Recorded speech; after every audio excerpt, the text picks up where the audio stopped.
Bonjour et bienvenue à l'émission Vie de foi. Aujourd'hui, j'ai le plaisir de recevoir encore une fois Pasteur Dorothée Radja qui nous vient de Paris, du Paris Centre chrétien. Amen. Je suis heureuse d'être avec vous. Bonjour, Pasteur Joël. Bonjour, nous avons été bénis cette semaine. Oui, toute cette semaine. Oui. C'est fou, c'est passé vite. Oui, c'est vrai. On est déjà à la 5e émission, 5e journée. Oui, mais quand nous sommes bénis, le temps passe vite. Hein? Oui, c'est vrai. Nous sommes heureux. Ouais. Des fois, je trouve que, bon, ça fait 18 ans que je suis marié avec mon épouse et je trouve, wow, 18 ans, ça passait si vite. Un jour. Ouais, mais quand nous sommes heureux, le temps passe vite. Quand nous sommes malheureux, bon, c'est long. C'est long. Mais heureusement, cette série a été super Pour nous, c'est passé vite. On espère que pour vous, derrière vos écrans aussi, c'est passé vite. Oui, et heureusement, vous pouvez retourner sur le site enseigne-moi.com et tout réécouter si vous voulez vivre la bénédiction une seconde fois. Gloire à Dieu. Aujourd'hui, on va parler du surnaturel, Pasteur Dorothée. Ouais. Vous avez vécu des choses surnaturelles dans votre vie, votre mari aussi. Ouais, c'est vrai. Je crois que la bénédiction de l'Éternel est vraiment la bénédiction. Il y a des gens, des fois, qui vont parler d'une bénédiction. Bon, j'ai été béni par une pomme, par exemple. Quelqu'un m'a offert une pomme, c'est une bénédiction. Et oui, on peut parler des bénédictions en général. Mais toute cette semaine, nous avons parlé de la bénédiction. Et on parle ici d'une dimension de Dieu, en fait. Amen. C'est quelque chose, nous sommes dotés d'une puissance surnaturelle pour vivre l'excellence à tous les niveaux. Amen. Et vous avez vécu des épreuves dans le passé, vous avez déjà raconté certaines choses, et Dieu était capable d'intervenir même dans une situation difficile. Oui, c'est vrai. C'est vrai qu'on croit dans un Dieu de surnaturel, mais pas seulement on croit, il est un Dieu de surnaturel. C'est vrai. Et quand il se manifeste, toutes ces manifestations sont surnaturelles. Ouais. Donc, elles sont au-dessus du naturel. C'est le principe même du surnaturel. Ce n'est pas naturel. C'est ça, ouais. Le naturel nous appartient, le surnaturel lui appartient. Dieu nous dit, fais ton possible. Donc, par exemple, si on parle de la bénédiction, la prospérité, etc., donne ta dîme, par exemple, ça, c'est faire notre possible. C'est ça. Et Dieu va faire l'impossible. Il va faire ce que nous, on ne peut pas faire. C'est ça, ouais. Alors, c'est vrai que j'ai un beau témoignage que je partage, que j'ai quasiment jamais partagé, si ce n'est dans notre église quelques fois. Mais c'est un magnifique témoignage et je prie que ça vous encourage et que ça vous encourage derrière vos écrans. Puis aussi, si vous êtes un ministre de Dieu, vous servez Dieu, ben je prie aussi que ce témoignage il vous encourage. Parce qu'il y a eu un moment, il y a des moments dans la vie, parfois dans le ministère, des moments difficiles où l'ennemi fait des destructions et il veut vous détruire, vous arrêter. Et ça s'est passé dans notre ministère, juste avant que je rencontre mon mari. Et voilà, il est passé par des moments très difficiles, l'Église aussi. Il y a eu un moment où il y avait plus rien, il y avait plus d'argent, il y avait plus moyen de payer même le loyer et d'envoyer de l'argent à la mission parce qu'on a des engagements envers la mission, envers les pauvres, etc., les orphelins. Et donc, qu'est-ce que vous faites dans ces moments d'épreuve? Vous pouvez que vous tourner vers Dieu. Et mon mari, un jour, je vais vous raconter un petit peu cette histoire rapidement. Prenez votre temps. C'est vrai, je prends mon temps. Ok. Donc mon mari était dans cette situation terrible et il ne savait pas quoi faire. Et il a pensé, puisque je n'ai même plus rien pour envoyer en Inde aux orphelins, etc. Je vais écrire une lettre aux partenaires, à ceux qui ont été partenaires du ministère, pour leur expliquer, pour leur demander de l'aide. Donc c'était un matin, c'était à 5h du matin, et il est arrivé au bureau, et il avait un bureau noir, une grande table noire, et il était en train d'essayer de griffonner quelques mots, probablement dans la crainte, dans le souci de toute cette situation difficile. Puis il y a une grande lumière, comme une lumière halogène qui s'est allumée sur le bureau. Et il a pensé, les secrétaires sont arrivés, elles ont dû allumer la lumière halogène. Et puis il a pensé, maintenant il est 5h du matin, et à cette heure-ci, il n'y a pas de secrétaire. Et il a levé les yeux, et il a vu Jésus, qui était dans le coin de notre bureau, qui s'est présenté là, qui est descendu. Jésus lui-même, et qui lui a dit, fils, il lui a pointé du doigt, il lui a dit, fils, aujourd'hui, je te guéris, et je guéris ce ministère. Wow. Amen. Et puis, et il est reparti. Et le soir même, on avait une réunion de prière. À l'époque, c'était le jeudi soir, la réunion de prière dans notre église. Et il y avait une poignée de personnes qui étaient là. Wow. Et cette poignée de personnes, vous voyez, avec si peu de gens, eh bien, ça a été une des plus grandes offrandes qui a été spontanée, qui est entrée dans notre ministère, puisque les gens sont arrivés et Dieu leur avait parlé. Ouais. Vous voyez? On n'a même pas eu besoin de parler des besoins et des personnes sont venues en disant, pasteur, Dieu a parlé dans mon cœur, il m'a dit de te donner telle somme, il m'a dit de te donner telle somme, telle personne. Ouais. Et avec si peu de personnes, en une offrande, tous les besoins ont été pourvus. Gloire à Dieu. Pour l'Église, pour la mission, pour l'œuvre, les engagements. Wow. Et à partir de ce jour, j'aime le dire et le confesser pour la gloire de Dieu, eh bien notre ministère n'a plus connu de manque, n'a plus connu de problèmes et de circonstances comme ça. Donc on croit dans un Dieu surnaturel et quand on cherche l'avancement du royaume de Dieu, quand on est tourné vers Dieu, on doit croire aussi que Dieu est là et qui nous soutient et qui peut faire des choses extraordinaires. Wow. Gloire à Dieu, c'est merveilleux, quel beau témoignage. Ouais. Ça nous démontre aussi le cœur de Dieu pour nous. Hein? Dieu veut guérir et restaurer.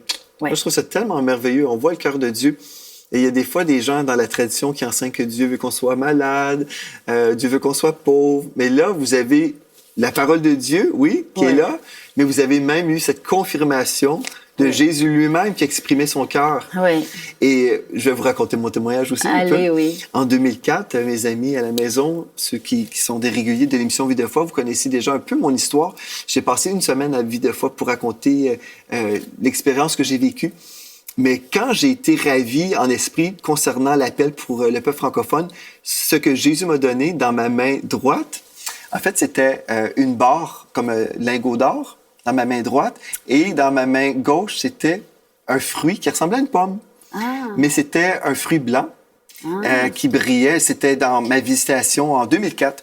Et Jésus a rien dit. Mais j'ai tout simplement compris, par le fruit, ici, ça me parlait de la... En fait, j'ai compris tout de suite, c'était comme une représentation du fruit défendu. Par le fruit, le péché est entré dans le monde. Oui. Mais tout de suite, avec l'or, j'ai compris que Christ nous a rachetés de la malédiction. Oui.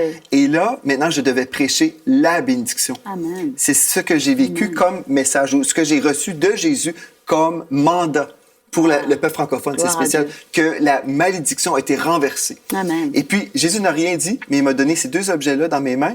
Et tout de suite, je savais, j'ai entendu dans mon esprit prêche que la malédiction a été renversée. Et puis, nous sommes bénis. Donc, moi, j'ai le témoignage biblique. Gloire à Dieu. Vous avez votre témoignage de Jésus. Mais ce que l'on voit, c'est que Dieu a suscité des serviteurs. Vous savez, la Bible dit que les serviteurs de Dieu, les hommes, les femmes de Dieu, sont des dons, des cadeaux. Ouais. Des dons de Dieu pour nous, pour tout le monde, pour le peuple de Dieu. Donc, Dieu a suscité des hommes et des femmes. Pourquoi ? Parce que cette francophonie, elle a été ensemencée par des semences qui sont des semences mauvaises, qui éloignent les gens de Dieu. C'est vrai. Qui leur font croire que Dieu n'est pas un bon Dieu. Mon mari a prêché toute sa vie, jusqu'à son dernier souffle, il a prêché en France, Dieu est un bon Dieu. Amen. Oui. Et il a prêché d'expérience. Ouais. Dieu est un bon Dieu, il a toujours été bon dans nos vies, et même dans les épreuves de la vie, il est toujours venu, il nous a secourus, il a pourvu, il a fait des choses extraordinaires. Et au travers de votre témoignage, du nôtre, on voit combien Dieu est intéressé à ce que il est concerné par les Français, par la francophonie, pour que le message du plein évangile, pas la moitié de l'évangile, ni le quart de l'évangile, C'est vrai. mais le message du plein évangile puisse entrer dans les cœurs, dans les vies, pour que les gens soient libérés et qu'ils puissent recevoir de Dieu la provision et tout ce qui vient de Dieu, ce qui est surnaturel et bon. Absolument. Donc, nous savons un Dieu surnaturel et parfois, on se retrouve dans des situations comme vous où on a besoin de miracles surnaturels. Ouais. Et je crois que Dieu est capable d'intervenir, peu importe notre problème. Dieu ne veut pas qu'on le limite. Vraiment, moi, je suis un témoin de la bonté de Dieu dans ma vie. Vraiment, Dieu est tellement bon et puis on retrouve dans la parole que le juste n'est jamais mendiant. On ne mendie pas notre pain. Dieu est une source certaine pour nous. Amen. Et puis, la seule chose que Dieu nous demande, c'est de lui faire confiance. Il nous dit aussi, on ne doit pas s'inquiéter. Hein? C'est une chose. Des fois, l'inquiétude, notre réalité, parfois, est une distraction. On est là, on se retrouve devant nos factures, devant notre réalité. Et puis là, on commence à parler la réalité, on est découragé. Mais si on peut juste regarder plus haut, peut-être que vous avez vos factures sur votre bureau et vous êtes dans l'inquiétude, vous êtes vraiment tourmenté. Mais là, Dieu vous dit, regarde un peu plus haut. Et puis, comme vous regardez plus haut, la Bible nous dit que nous sommes rayonnants de joie. J'ai même un verset pour vous le prouver. La Bible était ouverte juste ici dans le psaume 34. Et au verset, ceci est écrit, « Quand on tourne vers lui les regards, On est rayonnant de joie et le visage ne se couvre pas de honte. Amen. Quand un malheureux crie, l'Éternel entend et le sauve de toutes ses détresses. Alléluia. C'est bon, ça. Moi, ça me touche beaucoup ce que vous dites. Ouais. Puis quand vous avez dit le mot mendiant, ça m'a touchée. Et je pense qu'il y a des personnes là qui nous entendent. Je sens vraiment le Saint-Esprit. Vous êtes dans une situation, soit vous êtes mendiant, ou soit vous n'êtes pas mendiant, mais vous êtes dans une situation vraiment de manque absolu.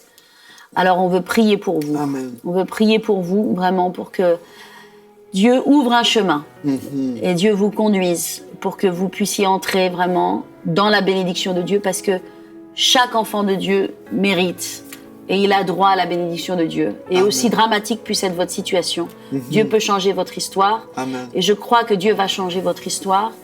Et je veux prier pour vous, vraiment une prière de foi maintenant, et j'aimerais que vous la receviez. Simplement, mettez votre main sur votre cœur. Seigneur, au nom de Jésus, je libère ta provision surnaturelle pour des personnes qui sont en manque absolu. Ce n'est pas ton plan ni ta volonté. Et je prie au nom de Jésus vraiment que maintenant, l'onction de Dieu, la grâce de Dieu, la provision de Dieu les touche et les atteigne. Maintenant, dans leur situation, dans leur peur, dans leur détresse. Amen. Pour les sortir de ce trou, pour les sortir de cette fosse et les amener sur le ferme rocher. Seigneur Père, ouvre un chemin, comme tu as ouvert un chemin dans le désert. Donne-leur des connexions divines et surnaturelles. Alléluia. Merci, Jésus. Seigneur Père, au nom de Jésus, sors-les de toutes ces situations de misère, de dépression, d'oppression, de détresse. Et je libère vraiment ta provision au nom de Jésus. Alléluia, Jésus. Merci Seigneur. Merci, Seigneur Dieu. Gloire à toi, Seigneur Dieu. Amen. Je crois vraiment dans cette prière. Je crois que le Seigneur est en train de travailler dans vos vies en ce moment. C'est le cœur de Dieu. Moi, je crois pendant tellement d'années, on a entendu des mensonges et c'est l'heure qu'on entende vraiment la vérité sur Dieu. Dieu est vraiment bon.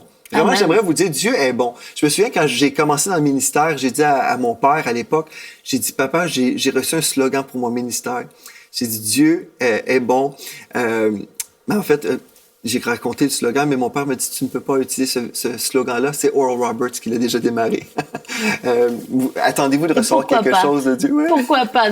C'était un bon slogan. Oui, c'est un bon slogan. Mais justement, Dieu est tellement bon. Il veut se révéler comme étant ce bon Dieu dans vos vies. Et vous savez, Christ nous a racheté de la malédiction pour que nous soyons bénis et pas des mendiants.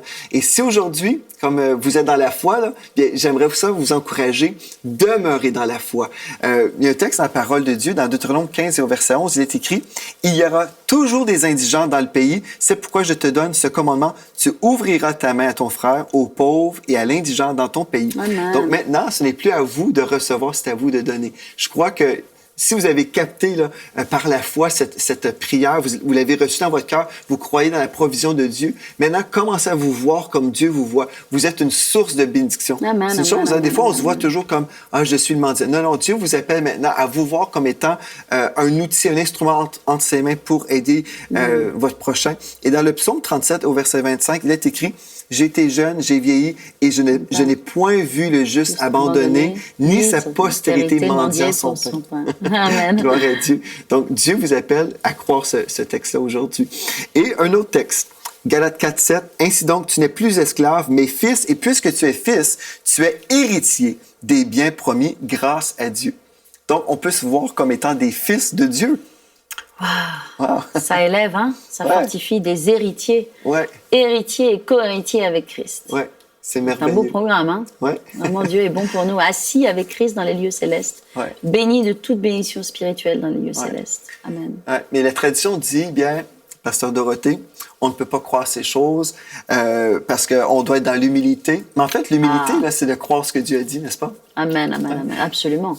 Des fois, on est là, on dit non, je suis un pauvre, je sais pas trop. Des fois, les gens disent, je suis un pauvre pécheur, je suis comme Oui, mais la Bible dit que le pauvre dise, je suis riche. Et que le faible dise, je suis fort. Ouais.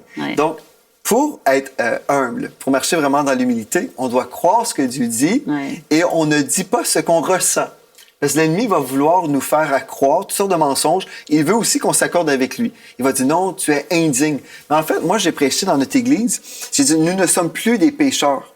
Ouais. Il y a des gens qui disent nous sommes des sauveurs, des pécheurs sauvés par la grâce. grâce, oui. Non, nous sommes des saints de l'Éternel. Ah oui. Ouais. Bien Et sûr. nous sommes parfaits en Christ. Nous avons été parfaitement pardonnés, justifiés. Ah oui. Et nous ne sommes plus indignes. Il y a des chants, même des fois, les gens vont dire nous sommes indignes. Non, je suis digne. Oui. Parce que si la tâche du péché est encore là, bien, ceci veut dire que le sang de Jésus ne m'a pas parfaitement purifié. Mais si Jésus a vraiment bien fait son travail, moi je crois que oui. Et je crois que le péché est totalement supprimé de ma vie et je porte un vêtement blanc en ce moment. Je suis digne. Je suis digne. Mais il y a des gens qui disent ah, mais c'est arrogant, c'est terrible. Non, mais c'est d'être dans l'humilité si on croit ce que Dieu dit. Mais il y a des gens qui veulent magnifier l'œuvre de Satan et toujours nous dénigrer et croire toutes sortes de mensonges. Ouais. Mais êtes-vous d'accord avec ça? Si on veut vivre le surnaturel, la provision surnaturelle de Dieu, oui, on veut croire justement ce que Dieu dit. On doit croire ce que Dieu dit et puis la Bible, il faut la lire à nouveau. J'aimerais insister sur le fait qu'il faut lire la Bible. Il faut la lire avec un regard neuf. Ouais. Des fois, prenez votre ancienne Bible que vous avez gratouillée de tous les côtés, mettez-la de côté, prenez une autre Bible, relisez-la comme tout à nouveau, avec une fraîche révélation. On a besoin d'avoir une révélation de la parole de Dieu. Moi, quand on parle de la bénédiction, de la pauvreté et de la prospérité, de toutes ces choses, pensons à Ruth. Relisons le livre de Ruth différemment, par exemple. C'est un des exemples parmi tant d'autres. Mais Ruth, c'est une Moabite. Elle vient du pays de la malédiction. Elle sait ce que c'est la malédiction. Parce qu'elle a perdu toute sa famille, là. Elle a tout perdu à Moab. C'est vrai. Ah oui. Sauf qu'elle vient à Bethléem, qui est la maison du pain. Et Dieu va lui donner une destinée. C'est vrai, hein? Ah oui. Et elle vient comme une femme veuve qui a tout perdu, qui n'a plus d'avenir, va glaner dans les champs, comme les pauvres, comme les mendiants. Hein, comme vous avez dit, les mendiants, elle glane dans les champs. Et qu'est-ce qui se passe? Dieu va la conduire dans le champ de Bose. Il n'y a pas de hasard. C'est ça. Et Bose va être évidemment le parent qui va pouvoir exercer le droit de rachat, qui va l'épouser, qui va la ramener dans la dignité. Elle va avoir un enfant, elle va avoir une postérité. Et toute sa vie va être enrichie. Donc, dans la voie de Dieu, dans le chemin de Dieu, il y a cette bénédiction, cette prospérité. Amen. Et Ruth, vraiment, nous encourage. Oui, Ruth, peu importe. Ici, je pense, justement, je vais lire dans Genèse, chapitre 26. On peut se retrouver dans une situation où c'est la famine totale. Hein? On peut être découragé, dire « Ah non, c'est la famine, mais vous ne comprenez pas ma situation. Là, vous êtes là au Canada, dans un studio de télévision, dans la bénédiction, mais moi, j'ai ma réalité. » Écoutez bien, j'aimerais vous lire un texte dans Genèse, chapitre 26. Et au premier verset, on va parler d'Isaac ici. Il a passé par une épreuve. Il y a eu une famine dans le pays. Et là, bon, je vais aller tout de suite au verset 12 en parlant d'Isaac. Isaac sema dans ce pays, un pays où il y avait cette famine. Isaac sema dans ce pays et il recueillit 7 années le centuple. Pourquoi pensez-vous? Le texte nous dit « car l'Éternel le bénit ». Encore une fois. Donc, on voit ici, il y avait quelque chose de surnaturel qui s'est produit à ce moment-là. Cet homme devint riche et il alla s'enrichissant de plus en plus jusqu'à ce qu'il devienne fort riche. Incroyable. Il avait des troupeaux de menu bétail, des troupeaux de gros bétail et un grand nombre de serviteurs. Aussi les Philistins lui portèrent-ils envie. Oui. Bon, on pourrait continuer et continuer, mais partout à travers la parole de Dieu, comme vous dites, si on relit la parole, on va découvrir, finalement, notre Dieu, le Dieu de la Bible est un Dieu surnaturel. Ouais, et on doit se positionner alors dans le surnaturel. Ouais. C'est-à-dire, il faut ouvrir notre cœur et nos yeux et dire, bon Seigneur, peut-être je me suis trompée pendant des années de ma vie et j'ai cru comme ci, comme ça, mais je veux lire ta parole différemment et je veux te voir différemment pour entrer. Dieu va pas nous violer pour entrer dans sa bénédiction et dans sa grâce. Mais il va attendre à ce que, on accepte bien d'entrer dans cette nouvelle dimension. C'est ça. Et si on comprend la bénédiction, bien, on va voir la main de Dieu partout. Dieu va nous diriger dans notre vie, vraiment. Comme moi, je me suis mariée, j'ai été dirigée de Dieu dans mon mariage. Vraiment, on voit la main de Dieu moi dans aussi. tout. Oui. Et même dans l'achat d'une maison. Absolument. Dans tous les détails de notre vie, Dieu est préoccupé. Ce que vous dites est tellement vrai, tellement vrai. Moi, je peux témoigner que tout ce que j'ai dans ma vie, je vais vous dire, ça donne de l'humilité. Et j'en ai de l'humilité. Mais tout ce que j'ai dans ma vie, je l'ai reçu par la main de l'Éternel. Dieu m'a donné mon appel. Un appel. Mais donc une direction à ma vie. Dieu m'a donné mon mari. Dieu m'a donné mon fils. Chacune de ces situations ont derrière, on n'a pas le temps, hein, hélas, mais je reviendrai. Oui, nous en parlerons une prochaine fois. Mais toutes ces situations de ma vie ont lieu à un témoignage surnaturel de la main et de la grâce de Dieu, que je ne l'ai pas fait avec mes propres forces, mais que j'ai vu sa main. Et Dieu m'a donné ma maison, hein, et ça aussi, ça a été un miracle. Donc, c'est beau, quoi. C'est beau, c'est beau. Notre Dieu est surnaturel. Il y a des gens qui nous ont suivis cette semaine, ou peut-être juste aujourd'hui, et vous dites, waouh, ce Dieu semble merveilleux, mais je ne le connais pas. Peut-être vous avez connu un Dieu de la religion, vous êtes peut-être régulier même à l'Église, peut-être vous fréquentez une Église, mais vous ne connaissez pas encore le Dieu dont nous parlons. Toute cette semaine, nous avons parlé du Dieu de la Bible, mais peut-être vous ne le connaissez pas encore aujourd'hui, et on aimerait vous donner cette opportunité. Amen. Vous savez, peut-être vous êtes loin de lui, ou vous dites bien, je crois en Dieu, mais vous savez, ce n'est pas suffisant. Ce que vous avez besoin de faire, c'est vous abandonner entre les mains de Dieu. Et Dieu vous a tellement aimé qu'il vous a donné son Fils unique. Et vous savez, Jésus a dit de lui-même, « Je suis le chemin, la vérité et la vie. Nul ne vient au Père que par moi. » Et aujourd'hui, si vous voulez, vous pouvez être réconcilié avec Dieu. En ce moment, vous êtes loin de Dieu, mais si vous pouvez simplement ouvrir votre cœur, vous pouvez vous donner au Seigneur. Et pas simplement dire, je vais essayer des principes. Hein? Cette semaine, on a parlé des dîmes, des offrandes. On peut essayer des principes, mais c'est pas ça que Dieu veut. Dieu veut que vous puissiez vraiment vous donner entièrement à lui. Et si vous dites, Seigneur, je te donne ma vie. Prends ma vie et fais de ma vie un chef-d'œuvre, bien Dieu va venir en vous, il va vous adopter. Vous allez faire partie de la famille royale de Dieu. Nous sommes adoptés dans sa famille. Ensuite, le Saint-Esprit vient nous habiter. Nous avons une paix surnaturelle. Le voile est enlevé. On peut lire la parole de Dieu, recevoir des rémas, des révélations. C'est tout à fait merveilleux. En plus, nous avons une paix dans notre cœur, une assurance. Si on meurt, on a la paix, la certitude qu'on va passer l'éternité avec Dieu. Tout ça, pourquoi? Parce que Dieu nous a aimés. Il nous a donné son Fils qui est mort sur la croix pour payer notre dette de péché. Et si on reçoit le pardon de nos péchés, si on croit que Jésus est mort pour nous, qu'il est ressuscité, bien nous pouvons passer de la mort à la vie. Nous pouvons quitter les ténèbres et entrer dans la lumière, passer l'éternité avec Dieu. C'est merveilleux. Et vous l'avez fait, Pasteur Dorothée. Vous avez donné votre vie à Jésus. Et depuis ce temps, vous êtes heureuse. Wow. J'ai jamais eu à regretter. Wow. Et j'ai prié une fois cette prière et ça a été suffisant. On n'a pas besoin de prier cette prière 100 fois. On a besoin de la prier une fois avec foi et conviction. C'est ça. Dieu l'entend, le ciel dit oui et on avance. Oui. Bien, si vous êtes là aujourd'hui et vous dites, OK, j'aimerais ça donner ma vie à Jésus. J'aimerais ça qu'on puisse passer du temps ensemble en ce moment pour prier. Pasteur Dorothée, peut-être vous pouvez prier avec nos amis à la maison, tous ceux qui diraient, je veux vraiment donner ma vie à Jésus aujourd'hui et on va se réjouir avec vous. Et absolument, on va faire cette prière du salut, qui s'appelle aussi la prière du pécheur, parce qu'avant de recevoir Jésus, on est un pécheur, et après on devient un saint, on est sanctifié par Jésus. Mais c'est aussi la première étape de la bénédiction. Oui. Parce que la bénédiction sans Dieu, ça n'existe pas. C'est ça. Donc premièrement, Jésus à l'intérieur, et après Dieu change toutes les choses à l'intérieur, à l'extérieur. Prions ensemble. J'aimerais que vous fermiez vos yeux là où vous êtes. S'il vous plaît, mettez votre main sur votre cœur. Et que vous puissiez simplement répéter derrière moi cette prière avec sincérité. Dites, Seigneur Jésus. Seigneur Jésus. Je viens à toi aujourd'hui. Je viens à toi aujourd'hui. Et je t'ouvre mon cœur. Et je t'ouvre mon cœur. Viens dans ma vie. Viens dans ma vie. Entre. Entre. Sois mon Seigneur. Sois mon Seigneur. Et mon Sauveur. Et mon Sauveur. Maintenant. Maintenant. Je te donne mon cœur. Je te donne mon cœur. Et je te donne ma vie. Et je te donne ma vie. Et je suis sauvé. Et je suis sauvé. Dans le nom de Jésus. Dans le nom de Jésus. Amen. Amen. Gloire à Dieu. C'est merveilleux.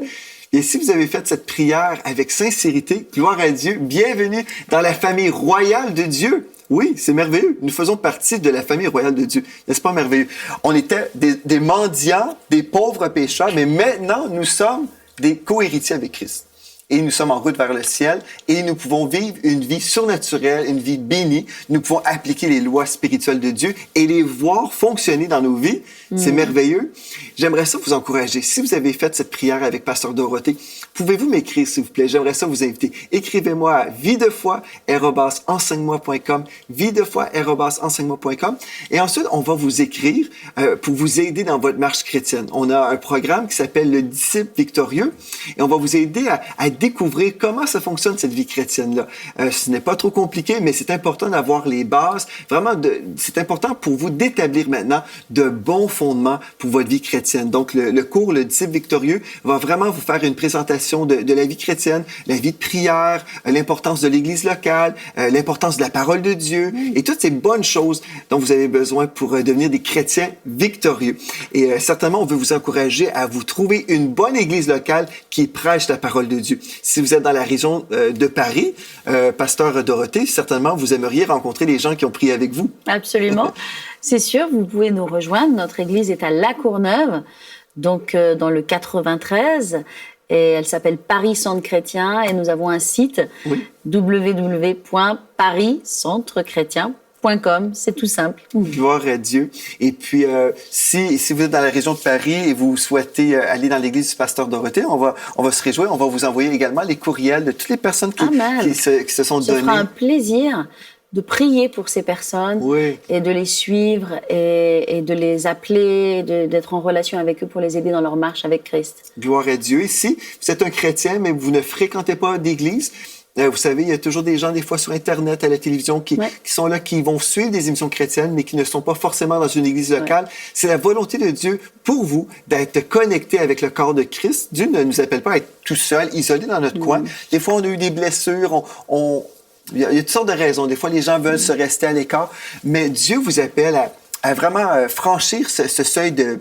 en tout cas, toutes les choses qui peuvent vous limiter. Dieu veut vraiment que vous soyez totalement affranchis et que vous puissiez connaître des frères et des sœurs qui vont vous appuyer dans votre foi, qui vont célébrer vos victoires, mais qui vont aussi vous appuyer lorsque vous avez besoin d'aide et vraiment un soutien spirituel. Amen. Donc, gloire à Dieu. Vraiment, ce fut une grande bénédiction pour moi de vous recevoir. Vrai, vraiment. Quel beau sujet. Ouais, on a vraiment apprécié. C'était super. Gloire à Dieu. Et j'espère que pour vous, vous avez grandi dans les voies de Dieu également concernant la bénédiction. Et puis, on dit gloire à Dieu pour sa parole qui change encore des vies aujourd'hui. Donc, merci beaucoup, Pasteur Dorothée. Vous reviendrez nous voir. Ah oui, avec plaisir. Amen. Merci, Pasteur Joël. Gloire à Dieu. Et merci à vous d'avoir été là. D'ici à la prochaine fois, soyez richement bénis.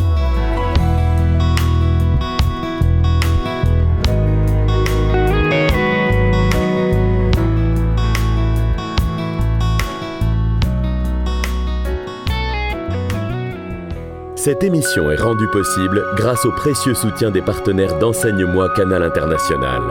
Retrouvez tous nos programmes sur emcitv.com.